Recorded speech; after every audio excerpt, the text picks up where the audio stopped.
The final separations video for today deals with design limits of columns. Starting off by saying that hopefully you've been experimenting with the McCabe-Thiele calculator to give you a sense of how these graphical solutions work. You might have noticed that if you try a reflux ratio that's too low, it will give you an error because the number of stages is greater than 100. So when I say design limits of columns, what I'm meaning is there are minimums for the number of stages. So what are n min and r min? And these two things are useful for establishing a minimum baseline that you need in order to achieve the separation. So let's start with the easier one, which is figuring out what n min is. So let's start by saying at minimum number of stages, the reflux ratio is inversely related, so a maximum reflux ratio.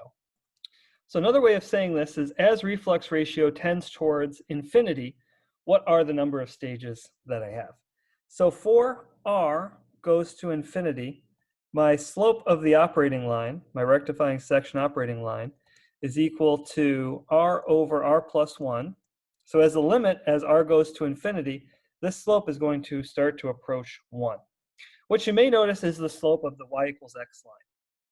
So when you're trying to figure out what the minimum number of stages is, the procedure is that you set r to a value of infinity, not literally infinity, but something that is large enough such that the slope of the operating line starts to approach 1. And sketch in your y equals x line, have your equilibrium data. You would know what your xd is, so if you wanted to figure out what your minimum number of stages is, your rectifying section operating line would then overlay the y equals x line. And coincidentally, your stripping section operating line would also have a slope of 1. So it would be the same slope. And there would be a feed operating line still, but you wouldn't be able to see it just because it's so small. So there wouldn't be very much. So the procedure here is just to step stages right off of the 45-degree line. So whatever your xd is, still start there. And whatever your xb is, you would still end there. And this would be your n min, 1, 2, 3, and a partial reboiler 4. So 3 stages on a partial reboiler would be my n min. And hopefully it's easy to see why this is the minimum number of stages, because the legs of these stages are really long, and it's going to get me down to xb in the fastest possible manner. So that's all there is to it, to figuring out what the minimum number of stages is. Now this is really informative because this tells you that, say you only have enough money to buy 2 stages for whatever reason and a partial reboiler, this would tell you that it's not even worth your time trying to move forward with designing a column, because this tells you that you need at least 3 stages in the body of the column in order to do this separation. All right, let's move on to r min now. And for minimum reflux ratio, that is corresponding to n, the number of stages going to infinity.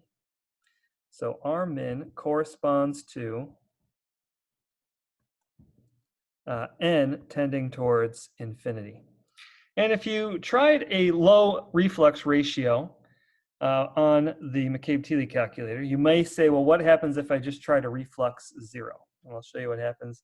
If you try and reflux 0, then the slope of your operating line is going to be 0.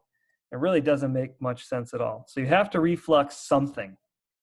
All right, so if your xd is there, and you have a rectifying section operating line that goes straight like that, and let's say you have a feed that is around 0.5. No matter what the feed is, if the feed is a saturated liquid or saturated vapor, there's never going to be an intersection point. So therefore, that tells you that that's not enough reflux in order to solve the problem. So the procedure here is a little bit more involved, but it is going to take into account what the feed is. So let's say, for sake of argument, that we have a saturated liquid feed. So example 4, saturated liquid feed, which corresponds to Q is equal to 1. We'll say Z is right there. So our feed operating line looks like so. The minimum reflux ratio corresponds to the point at which the feed line is intersecting the equilibrium line. Therefore, my RSOL would be drawn in like this. And then I could calculate the slope by saying that this has to be R min over R min plus 1. M is equal to R min over R min plus 1. Now, why does this point correspond to the maximum number of stages? Let's say I had XB specified as well, and wherever I intersect with the 2 operating lines, that's going to be my intersection of the third. If I step stages off of these lines, when I get down into here, I'm going to have infinity stages if it is in the intersection point. Right? I'm not going to be able to theoretically have a column because I'm going to take infinity stages. I can keep zooming in and in and in and in, and I'm never going to get past this pinch point, as it's called. So the term for this is a pinch point, where the feed line intersects the equilibrium curve.